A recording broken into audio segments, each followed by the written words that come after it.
Otish.com.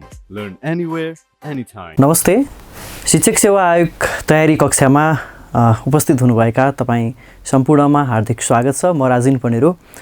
थोरै मैले आफ्नो परिचय दिनुपर्छ। मेरो परिचय मेरो कर्म हो। मैले जे गर्छु त्यो मेरो परिचय हो। त्यो तपाईहरुले मेरो कक्षाहरू हेरिसके पछाडि, मेरो कर्महरू हेरिसके पछाडि यो मान्छे यो रहेछ है भन्ने कुराको बोध हुन्छ।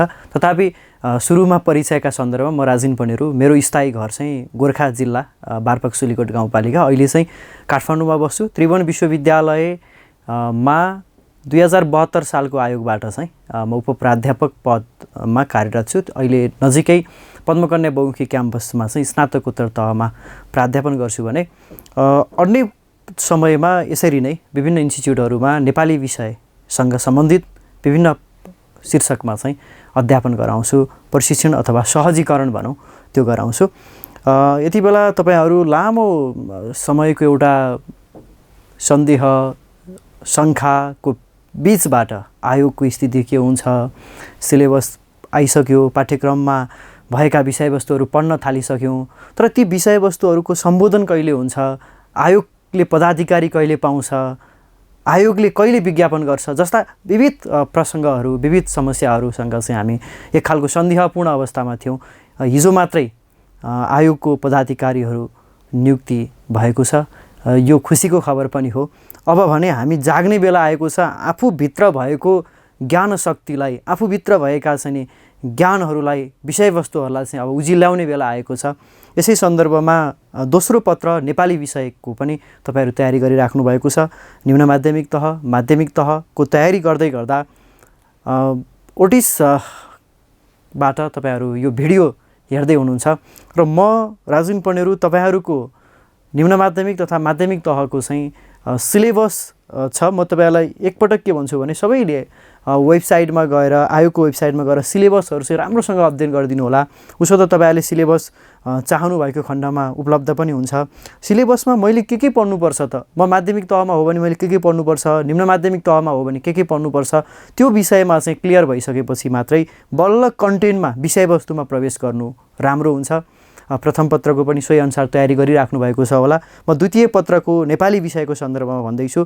निम्न माध्यमिक र माध्यमिक तहका सन्दर्भमा यसपालि केही कुराहरू कमन छन् भने धेरै जस्ता कुराहरू चाहिँ पृथक छन्, साझा छैनन्। छुटाछुटै तहले छुटाछुटै विषयवस्तुहरू पढ्नुपर्छ। विगतका आयोगहरूमा चाहिँ धेरै विषयवस्तुहरू एकै ठाउँमा मिल्थे, सहज पनि थियो। माध्यमिक तयारी गर्दै गर्दा अथवा निम्न माध्यमिक तयारी गर्दै गर्दा एकले अर्को तहलाई चाहिँ सहयोग गर्थ्यो, सपोर्ट पुर्याउँथ्यो। तर अहिले त्यस्तो छैन। अहिले चाहिँ धेरै विषयवस्तुहरू चाहिँ फरक फरक कन्टेन्ट अथवा फरक फरक शीर्षकमा हामीले पढ्नुपर्छ। तथापि तपाईहरुलाई केही कमन विषयवस्तुहरूलाई कसरी पढ्ने, त्यसपछि गएर पृथक विषयलाई कसरी पढ्ने भन्ने विषयमा पनि म तपाईहरुलाई आजको कक्षामा केही कुराहरू बताउँछु। आजको कक्षा चाहिँ पाठ्यक्रमसँग सम्बन्धित र विशेष गरेर हामी कन्टेन्टलाई कसरी टेक्स्टमा बदल्ने, विषयवस्तुको हामीसँग कमी छैन। विषयवस्तु प्रशस्त मात्रामा पढ्छौँ। अब बजारमा विभिन्न खालका सामग्रीहरू छन्। उसो त हामीले स्नातक तह, स्नातकोत्तर तह अथवा सोभन्दा तल अथवा सोभन्दा माथि का तहमा आर्जन गरेका ज्ञानहरू, त्यही ज्ञानहरूकै प्रशोधन, संशोधन, परिष्कार, परिमार्जन गर्दै सीमित समयमा असीमित कुराहरूलाई सीमित ढङ्गले प्रस्तुत गर्ने काम चाहिँ परीक्षा हो। त्यो परीक्षामा वास्तवमा धेरै जानेर सारा विषयवस्तुको बोध भएर सफल परीक्षार्थी हुने होइन। जानेको कुरालाई मिलाएर सिलसिलाबद्ध ढङ्गबाट, शैली शिल्पका साथबाट चाहिँ प्रस्तुत गर्न सक्नु वास्तविक कला हो। यो मैले आफ्नो अनुभव पनि तपाईहरुलाई सेयर गर्दैछु कि विश्वविद्यालयमा परीक्षा लेख्ने क्रममा जस्तो म थोरै अलिकति यो आफ्नो कुरा पनि तपाईहरुलाई चाहिँ पोजिटिभ भाइब्सको लागि चाहिँ हुन्छ भन्ने हिसाबले मैले बताउँदैछु। धेरै पछाडि चाहिँ त्रिभुवन विश्वविद्यालयमा पढ्न गएर अनि 8-9 महिनापछि जोइन गरेर पनि उक्त ब्याचको चाहिँ सर्वोत्कृष्ट विद्यार्थी अथवा भनौँ गोल्ड मेडलिस्ट बन्न चाहिँ सफल भएको थिएँ। त्यो चाहिँ के थियो भने लेखन सिपकै विशेष प्रभाव थियो। र म आज तपाईहरुलाई केही कुराहरू बताउँछु र त्यस पछाडि म यहाँ हामीले पढाउने, हामी चाहिँ दुईजना डाक्टर केशव भुसाल सर र म राजिन पनेरो, हामी हरेक ठाउँमा चाहिँ 50-50 कोर्स पढाउँछौँ। यहाँ पनि त्यसरी नै तपाईहरुलाई चाहिँ हाम्रो सम्बन्धित विषयवस्तु तपाईहरुलाई चाहिँ पढाउँछौँ।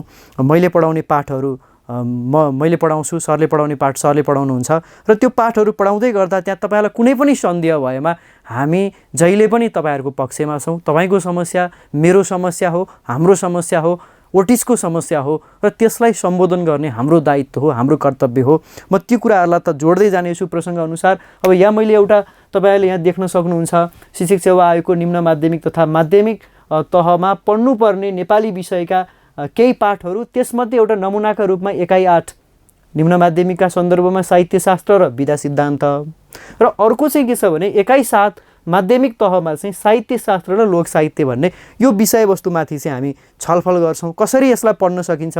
अब यसका चाहिँ केही साहित्यशास्त्र भन्ने बित्तिकै तपाईँले के बुझ्नु पऱ्यो भने पूर्वीय साहित्यशास्त्रका सन्दर्भ है। पूर्वीय साहित्यशास्त्रमा के पढ्नुपर्छ, जस्तो कमन पढ्नुपर्ने भनेको निम्न माध्यमिक पनि माध्यमिक तह पनि दुवै तहले पढ्नुपर्ने विषय चाहिँ छन्द, अलङ्कार, शब्दशक्ति। अब यसका पनि परिचयका सन्दर्भहरू छन्, उदाहरणका सन्दर्भहरू छन्, प्रकारका सन्दर्भहरू छन्, त्यसको प्रयोगका सन्दर्भहरू छन्। ती बारेमा पनि म तपाईँहरूलाई चाहिँ आवश्यक सन्दर्भमा, आवश्यक ठाउँमा, सम्बन्धित कक्षामा पढाउनेछु, उदाहरणसहित प्रस्तुत गर्नेछु।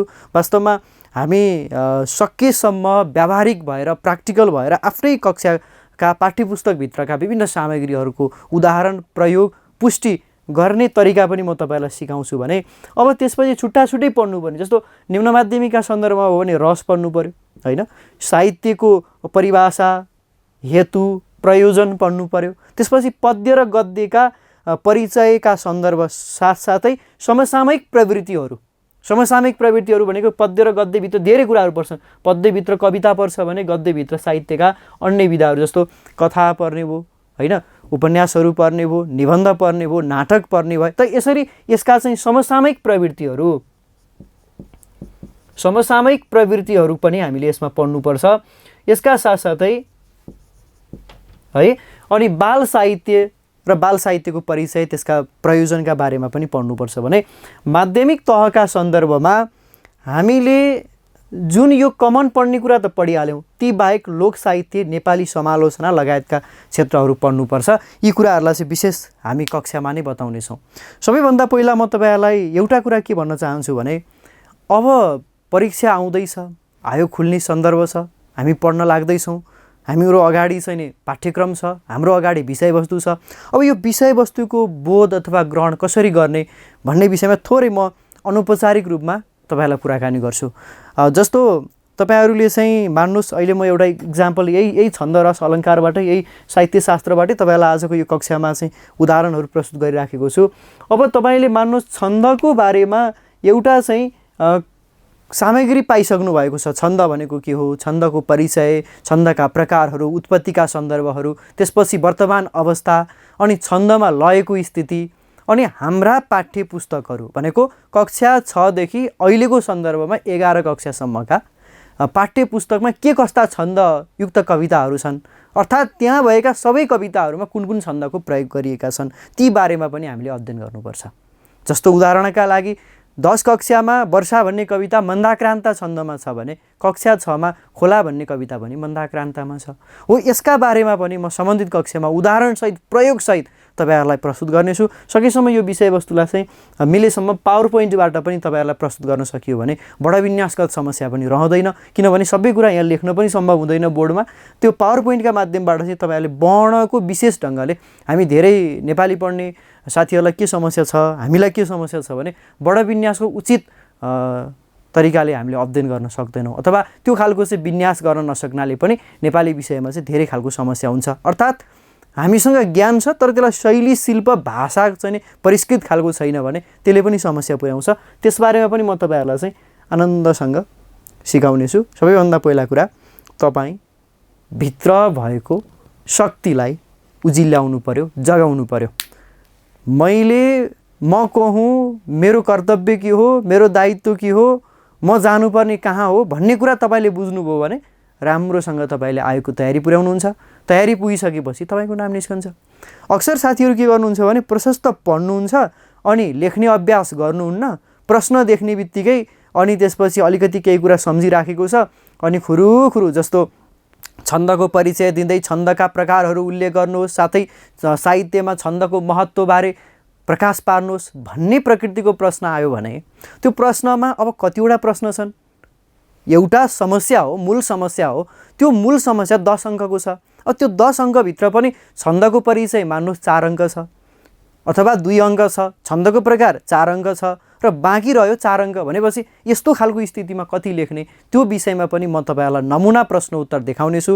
नमुना प्रश्न उत्तर प्रशस्त मात्रामा चाहिँ हामी त्यसमा प्र्याक्टिस गर्नेछौँ, अभ्यास गर्नेछौँ र त्यो अभ्यासले तपाईँलाई एक खालको अभ्यस्तता दिइसकेपछि भने अनि बल्ल हामी आयोगका निम्ति ल है अब चाहिँ म दिन तयार छु, म सक्छु भन्ने त्यो खालको चाहिँ मनोबल प्राप्त हुन्छ। अब यसका लागि के गर्ने, अब पढ्ने विषयमा त तपाईँहरूलाई ज्ञान छँदैछ। मैले एउटा सन्दर्भ भने, एकजना विद्वानले के भनेका छन् भने पढ्न सबैलाई आउँछ तर के पढ्ने भन्ने कुरा आउँदैन। भनेको मतलब हाम्रो प्राथमिकताको क्षेत्र के हो, हाम्रो लक्ष्य के हो, समयको सही सदुपयोग कसरी गर्ने, अक्सर मान्छेहरूलाई त्यो कुरा थाहा हुँदैन। र एउटा साँच्चै भनौँ सफल उम्मेदवारले अथवा सफल व्यक्तिले अरूसँग भन्दा पृथक कुरा के राख्छ भन्दा उसले प्राथमिकताको निर्धारण गर्छ क्या। मेरो प्रायोरिटी क्षेत्र के हो त, प्राथमिकता के हो त, त्यो कुरा उसले राम्रोसँग बोध गर्छ। र अर्को कुरा समयलाई चिन्छ। जो मान्छे समयलाई चिन्छ र सद्मार्गमा हिँड्छ त्यो मान्छे नै विजयी हुने हो, त्यसकै इतिहास रच्ने हो। त्यो हुनाले कहिलेकाहीँ तपाईँ हामीले नपत्याएको मान्छेले चाहिँ राम्रो गरिराखेको हुन्छ, कारण त्यो उसको पृथक खालको शैली, मौलिकता, सृजनात्मकता त्यस्ता चिजले चाहिँ प्रभाव पारेको हुन्छ। अब अर्को कुरा के छ भने विगतका परीक्षाहरूमा आएका प्रश्नपत्रहरूको राम्रोसँग अध्ययन गर्ने, त्यसको चाहिँ बारेमा छलफल गर्ने, सम्बन्धित विज्ञहरूसँग चाहिँ ल है सर मैले यसो गरेँ, ल है म्याम मैले यसो गरेँ भनेर देखाउने, त्यसबाट चाहिँ प्रतिक्रिया लिने, अथवा आफूभन्दा पहिलाका सफल उम्मेदवारहरूसँग पनि लौ न सर दाइ दिदी के भन्न सकिन्छ, नाता के लगाउने हो, त्यो तरिकाले पनि गर्नाले पनि राम्रो चाहिँ नै नतिजा निस्कन्छ। र अर्को कुरा प्रश्न लेख्दा प्रश्नको उत्तरका बारेमा चाहिँ म एकछिनपछि तपाईँलाई बताउँछु। जस्तो अहिले चाहिँ मैले यी कुराहरू गरेँ, यो इक्जाम्पल मात्रै प्रस्तुत गरेँ। तपाईँहरूले ध्यान दिनुपर्ने कुरा मैले अघि जोड्दै थिएँ, अघि मैले एउटा उदाहरण के दिएको थिएँ भने अब जस्तो साहित्यशास्त्रलाई कसरी पढ्न सकिन्छ हामीले, माध्यमिक तहलाई, आधारभूत तहलाई अथवा निम्न माध्यमिक तह भनौँ, निमावि र माविले कसरी पढ्नुपर्छ भन्ने विषयमा थोरै कुरा बताएको थिएँ। अवश्य तपाईँहरूले कसरी परीक्षाको तयारी गर्ने, धेरैजसो साथीहरू मलाई भन्ने गर्नुहुन्छ सर विषयवस्तु त मलाई ज्ञान छ तर यो लेख्ने कसरी हो मलाई सुरु गर्नै आउँदैन भन्नुहुन्छ क्या, सुरुवात गर्ने कसरी भन्नुहुन्छ, आत्तिनु पर्दैन। यो चाहिँ हाम्रो एउटा मनोविज्ञान चाहिँ के छ भने परीक्षा भन्ने बित्तिकै डराइहाल्ने, परीक्षाको मनोविज्ञान चाहिँ एकदमै डरलाग्दो मनोविज्ञान हो क्या, आत्तिने अतालिने एकदम निर्धक्कसँग जाने। हेर्नुहोस् अहिले तपाईँलाई राम्रो अवसर पनि छ, कोभिड छ, भिडमा निस्कनु हुँदैन, यो पेन्डामिक पिरियडमा तपाईँहरू घरै बसेर प्रशस्त मात्रामा सत्मार्गमा हिँडेर आनन्दसँग चाहिँ सामग्रीलाई पर्गेलेर निचोरेर अनि एकदमै जिस्ट निकालेर चाहिँ पढ्ने बानीको विकास गर्नुभयो भने प्रशस्त फाइदा पुर्याउँछ। अब यसका निम्ति मेरा केही सूत्रहरू छन्, म चाहिँ हरेक ठाउँमा यो कुराहरू भन्ने गर्छु कि असल उम्मेदवार बन्नका निम्ति अथवा सफल उम्मेदवार बन्नका निम्ति के कुरामा ध्यान दिनुपर्छ। हेर्नुहोस् है त, नम्बर 1 विषयवस्तु अथवा पाठ्यक्रमको बारेमा राम्ररी ज्ञान लिनु पर्यो।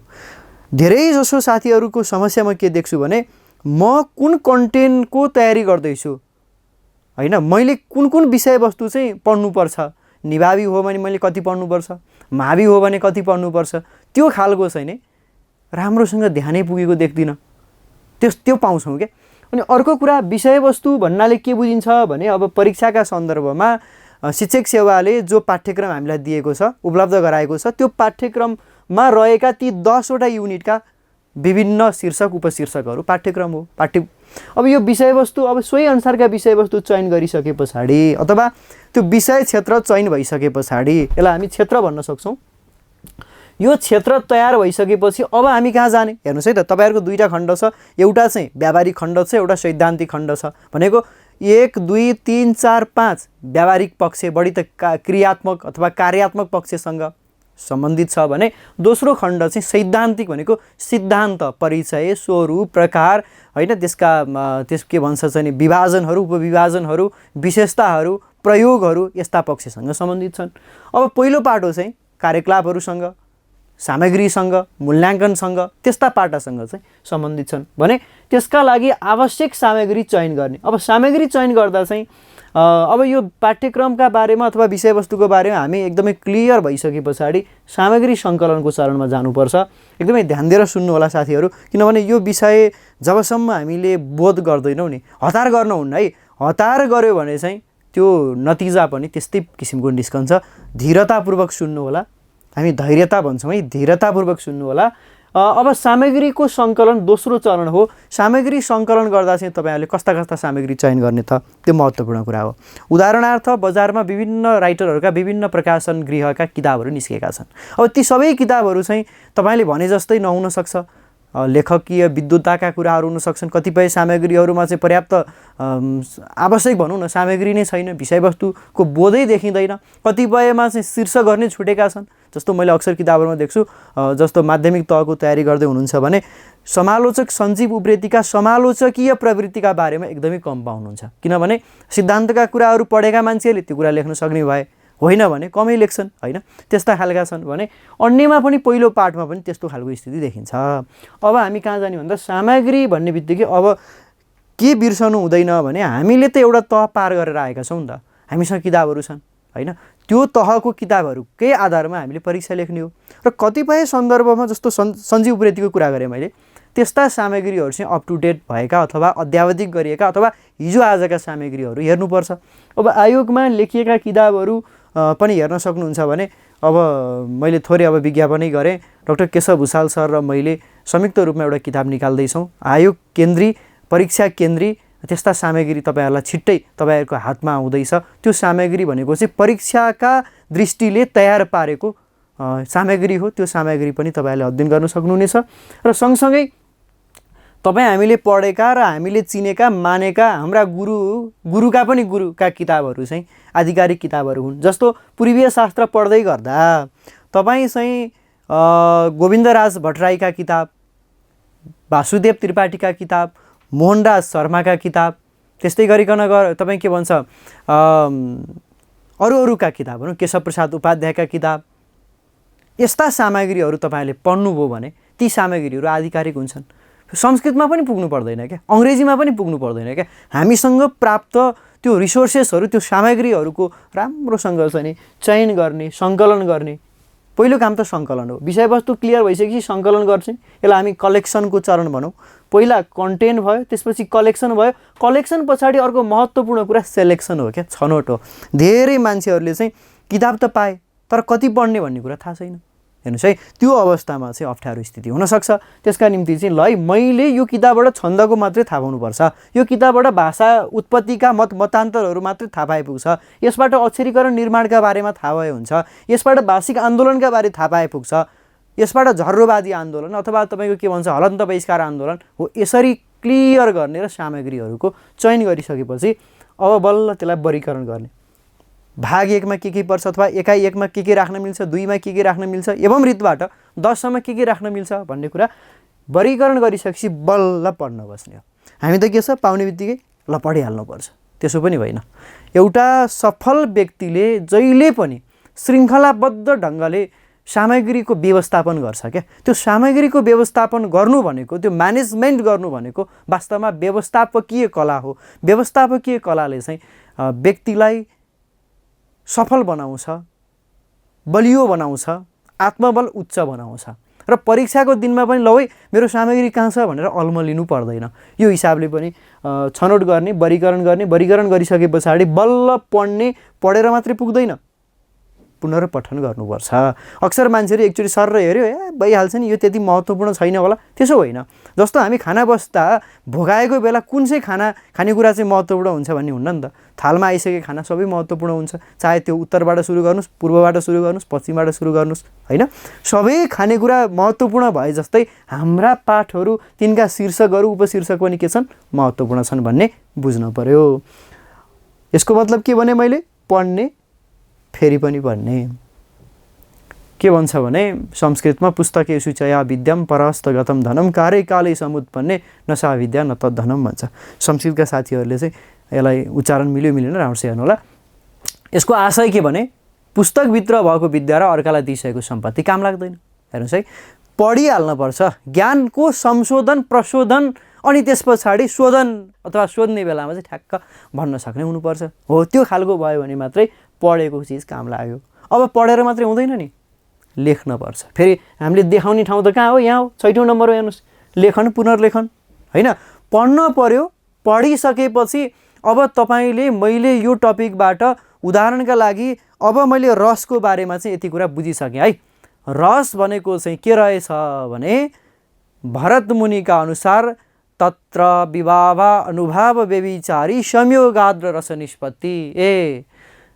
विभाव अनुभाव र व्यभिचारी भावको संयोगबाट चाहिँ रसको उत्पत्ति हुँदो रहेछ भन्ने कुरा बुझिसकेपछि अब त्यो तपाईँले जिस्टमा कतै कन्क्लुजनका रूपमा राख्न सक्नुहुन्छ, नोटका रूपमा, अथवा सामान्यीकरण भन्छ, जेनरलाइजेसन गरेर ट्याक्क तयार पारेपछि बल्ल यो सामग्री चाहिँ पर्फेक्ट सामग्री परीक्षाका निम्ति ल यो नोट मैले पढ्नुपर्छ, यो नोट चाहिँ तपाईँहरूले बनाउनु होला, बनाउनै पर्छ, अल्छी नगर्नु होला, किनभने अल्छी भएपछि सक्यो। यस्तो तरिकाले हामीले पढिसकेपछि अब के गर्ने त, अब हामीलाई ज्ञानमा पनि प्रशस्त भयो हैन, छन्दको पनि जान्यौँ, भाषाको पनि जान्यौँ, व्याकरणका पनि जान्यौँ, साहित्य लोक साहित्य यावत कुरा हामीले जानिसकेपछि अब के गर्छौँ भने जस्तो अभ्यास र प्रयोग भने अर्को कुरा। अभ्यास र प्रयोग भनेको के भने तपाईले प्रशस्त जस्तो हामी पढाउँदै गर्दा तपाईलाई प्रत्येक युनिटबाट प्रत्येक टपिकबाट चाहिँ एउटा दुईटा तीनटा कति आउँछ है, त्यहाँबाट सम्भाव्य प्रश्नहरू 10 अंकीय प्रश्नहरू चाहिँ हामी दिन्छौँ। त्यो प्रश्न पाइसकेपछि त्यो प्रश्नलाई तपाईले नमुना प्रश्नका रूपमा त्यसलाई प्रयोग गरिहाल्ने के, लेखिहाल्ने, आदि मध्य र अन्त्य भनेको छ यहाँ। त्यो लेख्ने कसरी, यो एउटा पीडीएफ चाहिँ तपाईले पाउनुहुन्छ, यहाँ सबै कुरा यहाँ लेखेर सम्भव हुँदैन। म तपाईहरुलाई केही सामग्री पीडीएफका रूपमा पठाउँछु, इन्स्टिट्युटले त्यो प्रदान गर्छ। भनेको त्यो पीडीएफमा चाहिँ लेख्ने तरिका कसरी लेख्ने त त्यो उत्तर भन्ने कुरा चाहिँ म तपाईहरुलाई दुवैलाई मिल्ने कमन एउटा चाहिँ प्रश्नको उत्तर पठाउँछु। त्यो पाउनुहुन्छ पीडीएफका माध्यमबाट। त्यसमा हेरिसकेपछि त्यही क्लियर छ आदि भागमा के लेख्ने, मध्य भागमा के लेख्ने, अन्त्य भागमा के लेख्ने। अब यसको विषयमा म थोरै तपाईहरुलाई बताउँछु। जस्तो प्रश्न आयो, मान्नुस् यहाँ हेर्नुस् है, छन्द भनेको के हो, हेर्नुस् है त, छन्द भनेको के हो एउटा प्रश्न छ। छन्दका प्रकारहरू उल्लेख गर्नुहोस्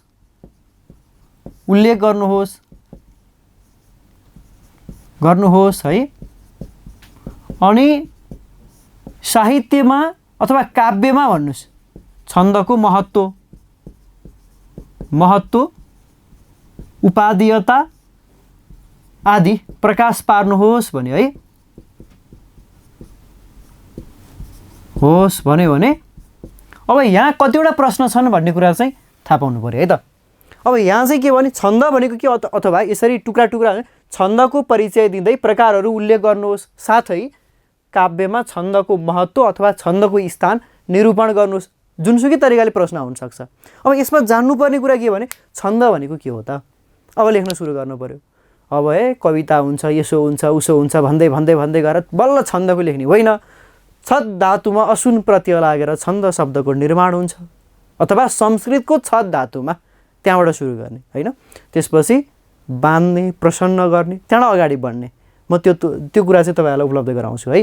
अनि त्यसपछि अब यस्तो प्रश्न चाहिँ फेरि कस्तो हुन्छ भने साथीहरू, यो सङ्कटपूर्ण प्रश्न हो क्या। जहाँ प्रशस्त लेख्ने ठाउँ हुन्छ त्यो पनि हाम्रो लागि गाह्रो हो, जहाँ कम लेख्ने ठाउँ हुन्छ त्यो पनि गाह्रो। अर्थात् प्रश्नका बारेमा हामी धेरै जान्दछौँ, कति लेख्ने थाहा छैन, किनभने त्यहाँ जति धेरै सामग्री भयो त्यति नै अलमल हुन्छ क्या। अलमल हुने बित्तिकै अब चाहिँ ढलमल हुन थाल्छ, अब गाह्रो भयो होइन। त्यसपछि अब कति लेख्ने हो, यस्ता खालका प्रश्नमा गाह्रो। अथवा गाह्रो कहाँनिर पर्छ भने म व्यक्तिगत अनुभव पनि तपाईहरुलाई सेयर गर्दैछु, जहाँ सामग्री कम छ त्यहाँ पनि गाह्रो छ। किनभने सामग्री कम हुने ठाउँमा धेरै कसरी बनाउने, कापी कसरी भर्ने, धेरै भएको ठाउँमा त्यसलाई चाहिँ संश्लेषण गरेर कसरी लेख्ने, ठिक्क कति लेख्ने हो, यस्तो स्थितिलाई के गर्ने भन्ने बारेमा म उदाहरणसहित तपाईहरुलाई चाहिँ सम्बन्धित कक्षामा पढाउनेछु। नातिनु होला आनन्दसँग। हरेक कन्टेन्टमा, हरेक शीर्षकमा, हरेक विषयमा तपाईहरुले चाहिँ प्रशस्त मात्रामा अभ्यास गर्न पाउनुहुन्छ। केही समस्या भयो भने इन्स्टिट्युटले उपलब्ध गराउने समयमा तपाईहरु फेरि अन्तर्क्रिया गर्न सक्नुहुन्छ। त्यो छुट तपाईहरुलाई छँदैछ है। त्यसपछि अब बल्ल अब यो कति अङ्क आछ, मान्नुहोस् छन्दको परिचय 2 अङ्क आयो, अर्को चाहिँ प्रकारहरू 4 अङ्क आयो, अथवा 5 अङ्क भन्नुस्, जसरी नै आउन सक्छ। खास के बुझ्नुपर्छ भने 10 अङ्कको ट्याक्क आउँदैन, त्यो नदिनुपर्ने हो, दिँदैन पनि। 5 + 5 संरचना हुन पनि सक्छ, 2 + 3 + 5 हुन पनि सक्छ, अथवा कहिलेकाहीँ 7 + 3 हुन पनि सक्छ। त भन्न खोजेको त्यहाँ एउटा मात्रै प्रश्न, सग्लो प्रश्न आउँदैन, त्यहाँ प्रश्न सँगसँगै उपप्रश्नहरू पनि जोडिएर एउटा पूर्ण प्रश्न निर्माण हुन्छ। अब यस्तो अवस्थामा छन्द भनेको के हो, 2 अङ्क आयो मान्नुहोस्। त्यसपछि छन्दका प्रकारहरू लेख्नुहोस् भनेर 4 अङ्क आयो र त्यसको महत्त्व लेख्नुहोस् भनेर 4 अङ्क आयो भने 4 2 6 4 10 अब कति लेख्ने हो यसको बारेमा चाहिँ म तपाईहरुलाई नोटबाट यति लेख्नुपर्छ है भनेर चाहिँ यही अथवा अरु कुनै एउटा नमुना मोडल क्वेशन आन्सर चाहिँ प्रस्तुत गर्छु। जस्तो तपाईहरुले परीक्षाका लागि थप केही कुराहरू म बताउँदै छु। अब अघि मैले के बताएँ भने तपाईहरुलाई चाहिँ परीक्षाका निम्ति तयारी गर्दा अथवा अघि पछि पनि है ओभरअल कुरा गर्दै छु मैले पढ्ने पढाउने सन्दर्भमा प्राज्ञिक सन्दर्भमा सामग्रीको छनोटदेखि अथवा भनौँ विषयवस्तुको छनोट अथवा पाठ्यक्रमको अध्ययनदेखि त्यसलाई चाहिँ नि नोट बनाउने सम्मका सामान्यीकरणका तहसम्मका कुराहरू मैले बताइसकेको छु भने अब केही सन्दर्भहरू जोड्दैछु। अब लेखनमा केन्द्रित भएर केही कुरा गर्दैछु कसरी लेख्ने हैन अनि कसरी चाहिँ त्यो पर्टिकुलरली अथवा विशेष ढङ्गबाट पढ्ने खास क्षेत्रलाई चाहिँ नि चिन्ने पहिचान्ने भन्ने कुरा चाहिँ बताउँछु। जस्तो एउटा अध्ययन भनेको चाहिँ सूत्रबद्ध अध्ययन भन्छ क्या। सूत्रबद्ध अध्ययन गर्ने भनेको के हो भन्नुहुन्छ भने हामी जुन विषय पढ्दैछौँ नि त्यो विषयलाई चाहिँ एउटा सूत्रमा ढालेर अथवा सूत्रमा रूपान्तरण गरेर पढ्न सक्छौँ। मानौ उदाहरणका लागि तपाईहरु एउटा चाहिँ नि अलङ्कार पढ्दै हुनुहुन्छ अलङ्कारमा पनि शब्दालङ्कार पढ्दै हुनुहुन्छ भने त्यो शब्दालङ्कारका बारेमा तपाईहरुले चाहिँ अब के पढ्ने हेर्नुस् है त। अब एउटा छ नि नारा बनाउने एउटा मोटो बनाउने तपाईहरु यति बेला ओटिसमा हुनुहुन्छ ओटिसले यो सिकायो है भन्ने कुरा अब बुझ्नु पर्यो। ओटिसमा राजिनले यो कुरा सिकायो है भन्ने कुरा बुझ्नु पर्यो। अवश्य ओटिसमा पढेपछि म सफल हुन्छु हेर्नुस् है त। ओटिसमा पढेपछि अवश्य म सफल हुन्छु। अब अवश्य अ भनेको के अनुप्रास हेर्नुस् त। ब भनेको के वक्रोक्ति अब मैले सबै लेखिन वक्रोक्ति बुझिहाल्नुभयो। अवश्य भनेको श्लेष य भनेको यमक ल हेर्नुस् त अवश्य म सफल हुन्छु भयो कि भएन। ओटिसमा पढेपछि अवश्य म सफल हुन्छु भनेपछि अवश्य म सफल हुन्छु एउटा सूत्र अलङ्कार अलङ्कारभित्र पनि शब्द अलङ्कारको ज्ञान भयो। अब तपाईँ यो त माध्यमिकलाई पनि मिल्यो निम्न माध्यमिकलाई पनि मिल्यो। अब रस मात्रै पढ्ने साथीहरूले अथवा निम्न माध्यमिकका साथीहरूले अब रसको बारेमा नवरसको बारेमा चाहिँ ज्ञान हासिल गर्नु पर्यो। कसरी गर्ने हेर्नुस् है त। श्रीहा बिक र भविरौ असा बीचको प्रेम प्रसङ्ग म तपाईलाई रस पढाइदिन्छु। श्री भनेको श्रृङ्गार हा भनेको हास्य बी भनेको वीर क भनेको करुण भ भनेको भयानक बी भनेको विभत्स रौ भनेको रौद्र अ भनेको अद्भुत सा भनेको शान्त। हेर्नुस् त यसरी सूत्रबद्ध ढङ्गले पढ्दा पनि हामीले प्रशस्त ज्ञान हासिल गर्न सक्छौँ। यो वास्तवमा सूत्रबद्ध तपाईँ प्रथम पत्रको तयारी गर्दै हुनुहुन्छ पनि त्यसरी नै सूत्रबद्ध ढङ्गले पढ्नुहोस्। द्वितीय पत्रको तयारीमा पनि सूत्र बनाएर पढ्नुहोस्। त्यो सूत्र बनाउनु सूत्र भनेको सानो हुन्छ तर ठुलो काम गर्छ क्या। त्यो आफूलाई मात्रै थाहा होस् परीक्षा दिने बेला सफल तरिकाले दिन पाइयोस् त्यसको बारेमा धेरै चिन्तन मनन गर्न नपरोस्। ठिक छ अवश्य म यो विधि प्रयोग गर्छु प्रण गर्नुहोस्। अब कापीमा लेख्नुहोस् मस्तिष्कमा लेख्नुहोस् प्रण गर्नुहोस्। अर्को एउटा के छ भने सहसम्बन्धात्मक अध्ययन भन्यो कोरिलेसन हेर्नुहोस् है त। सहसम्बन्धात्मक अध्ययन भनेको जस्तो तपाईँ विधा सिद्धान्त जस्तो मैले यो निम्न माध्यमिकको कुरा गरेँ यहाँ विधा सिद्धान्त यतापट्टि तपाईँ चाहिँ गद्य पद्य पढ्दै हुनुहुन्छ नि यो सैद्धान्तिक पाटोमा भने उतापट्टि विधा शिक्षण पढ्नुहुन्छ।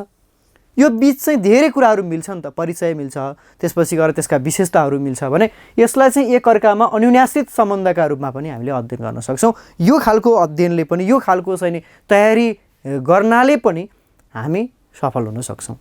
अर्को समस्या पहिचान भनेको छ हाम्रो त्यसको चाहिँ प्रब्लम चाहिँ के हो भनेर त्यसलाई आइडेन्टिफाई गर्नु पर्यो क्या। समस्याको पहिचान गर्न पर्यो। त्यो समस्या पहिचान उदाहरणका निम्ति एउटा प्रश्न यहाँ छ छन्दको परिचय दिँदै यसका प्रकारहरू उल्लेख गर्नुहोस्। साहित्यमा छन्दको उपयोगिता प्रस्तुत गर्नुहोस् अथवा महत्त्व जे आए पनि। अब यहाँ समस्या के हो त यो सिङ्गो प्रश्न आफैमा के हो त समस्या हो ध्यान दिनु होला। यो प्रश्न आफैमा समस्या हो मूल समस्या हो। समस्याका पनि उपसमस्याहरू छन् जस्तो एक हेर्नुहोस् है छन्दको परिचय यो भित्र हामीले जान्नुपर्ने कुरा। दुई छन्दको प्रकार। तीन छन्दको महत्त्व काव्यमा अथवा साहित्यमा भनेपछि हामीसँग यहाँ के रहेछन् परिचय एउटा समस्या हो प्रकार अर्को समस्या हो, उपयोगिता अर्को समस्या हो।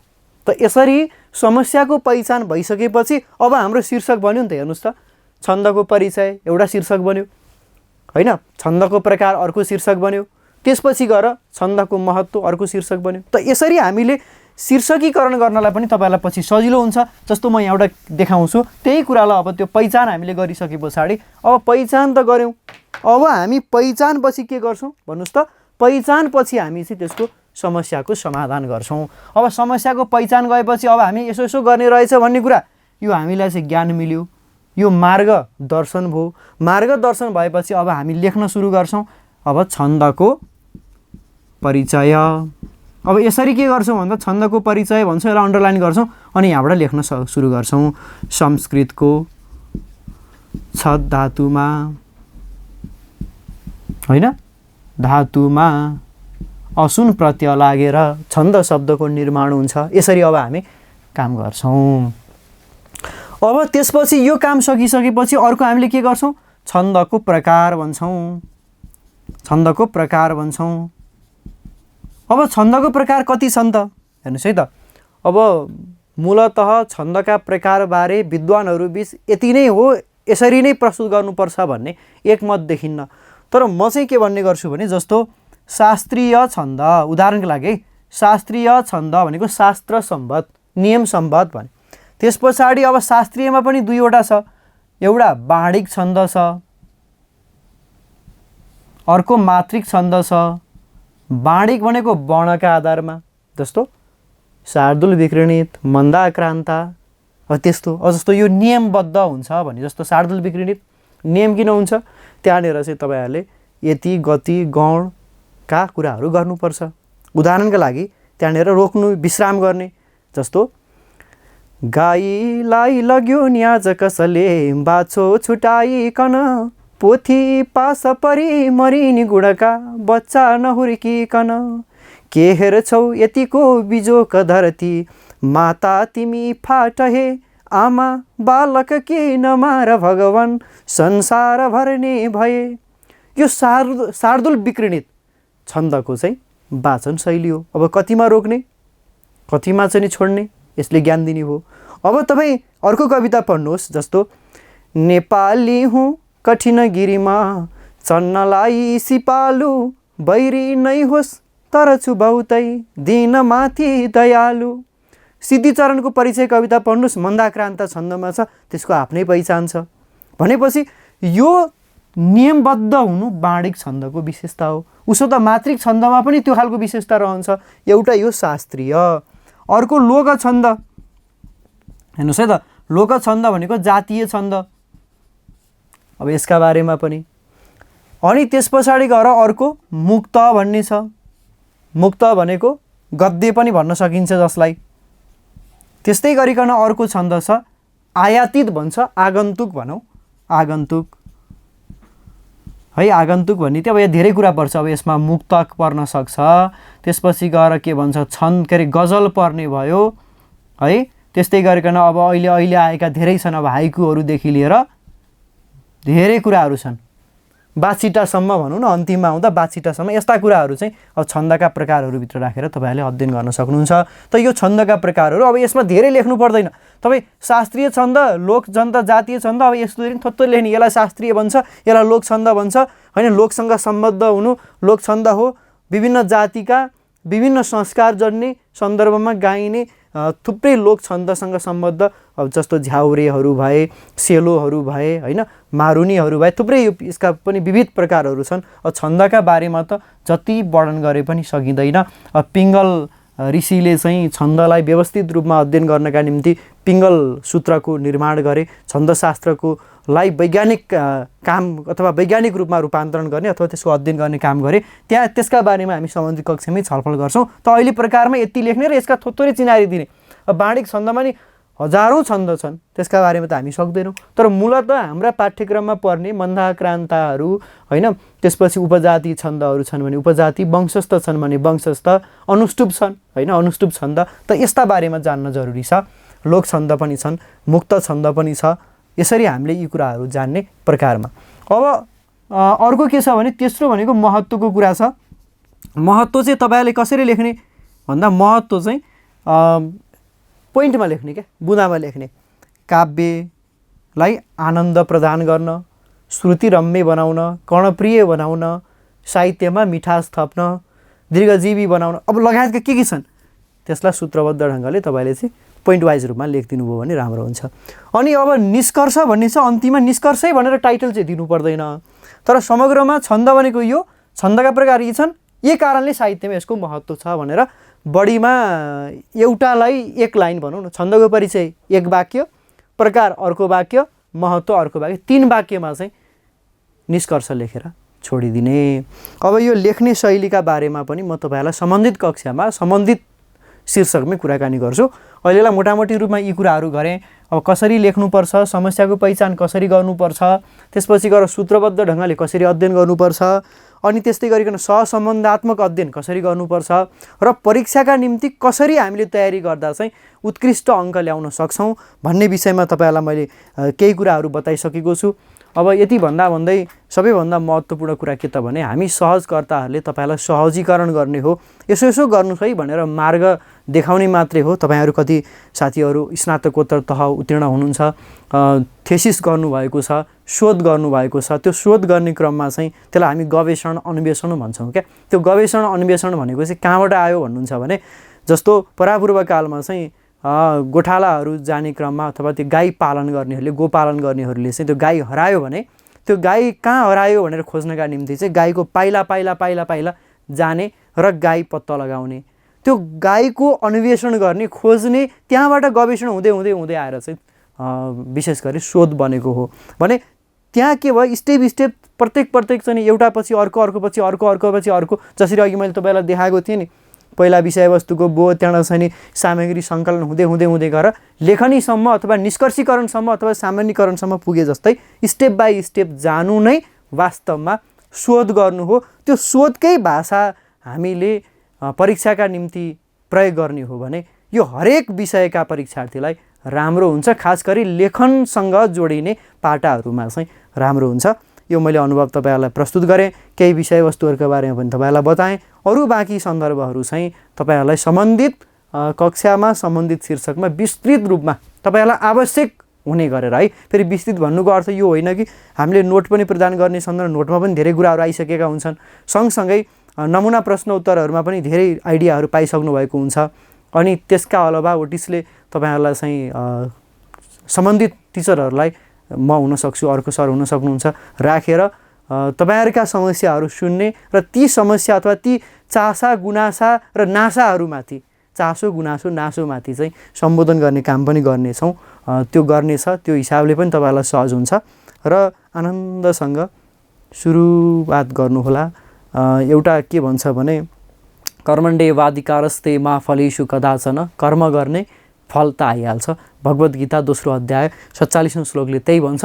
यी कुराहरू तपाईँलाई प्रस्तुत गर्दै तपाईँहरू सकारात्मक चिन्तनका साथ रचनात्मक कार्यमा चाहिँ आफूलाई अगाडि बढाउनुहोस्। सबै कुरा चाहिँ सम्भव हुन्छ, असम्भव भन्ने कुरा कहीँ पनि छैन। त्यही भएर नेपोलियन बोनापार्टले पनि के भनेका छन्, असम्भव भन्ने शब्द मूर्खहरूको डिक्सनरीमा हुन्छ। त्यही भएर पनि हेर्नुहोस् त, IMPOSSIVLE हेर्नुहोस् त, यो आइएम भनिरहेछ नि, आइएम भनेको म, पसिबल सम्भव छ, म गर्न सक्छु भन्ने यो खालको भाव जगाएर अघि बढ्नुहोला। हामी सफल उम्मेदवार बन्नेछौँ, शिक्षक बन्नेछौँ। बाँकी सन्दर्भहरू तपाईँहरूको समय, तपाईँहरूले दिने विषयवस्तुप्रतिको ध्यान, ज्ञान र सँगसँगै लेख्ने अभ्यास र अभ्यासपछि प्राप्त त्यसको फिडब्याक अथवा मूल्याङ्कन अथवा त्यसको चाहिँ नि पृष्ठपोषणले पनि तपाईँहरूलाई चाहिँ उजिल्याउनेछ, तपाईँहरूको ज्ञानको मार्गलाई चाहिँ उज्यालो बनाउनेछ, तमसबाट ज्योतितर्फको यात्रा गर्नुहुनेछ। यो भन्दै आजको लागि चाहिँ मैले मेरा सन्दर्भहरू, यो एउटा प्रेरणादायी सन्दर्भ अथवा यो विषयवस्तुगत सन्दर्भलाई चाहिँ यहीँ अन्त्य गर्छु। ओटिस तपाईँहरूको साथमा छ, राजिन पनेरू, केशव भुषाल लगायतको सरहरूले तपाईँहरूलाई पढाउनुहुनेछ। खास गरी यहाँको सन्दर्भमा, नेपालीको सन्दर्भमा मैले र डाक्टर केशव भुषाल सरले पढाउनेछौँ। तपाईँहरूलाई तपाईँहरूकै समस्याको बिचमा बसेर तपाईँहरूकै हृदयकै समस्यालाई अथवा खासमा भन्यो भने परीक्षासँगै सम्बन्धित भएर कस्ता प्रश्नहरू आउनेछन्, कस्ता प्रश्नहरूलाई हामीले कसरी सल्भ गर्नुपर्नेछ, कसरी लेख्नुपर्नेछ, वर्णविन्यासगत समस्यादेखि लिएर वाक्य रचनागत सम्बन्धदेखि लिएर अन्य यावत कुराहरूमाथि तपाईँहरूलाई भरपुर ज्ञान, आवश्यकीय ज्ञान प्रदान गर्ने कुरामा हामी कटिबद्ध छौँ। यति भन्दै बिदा हुन्छु। नमस्कार।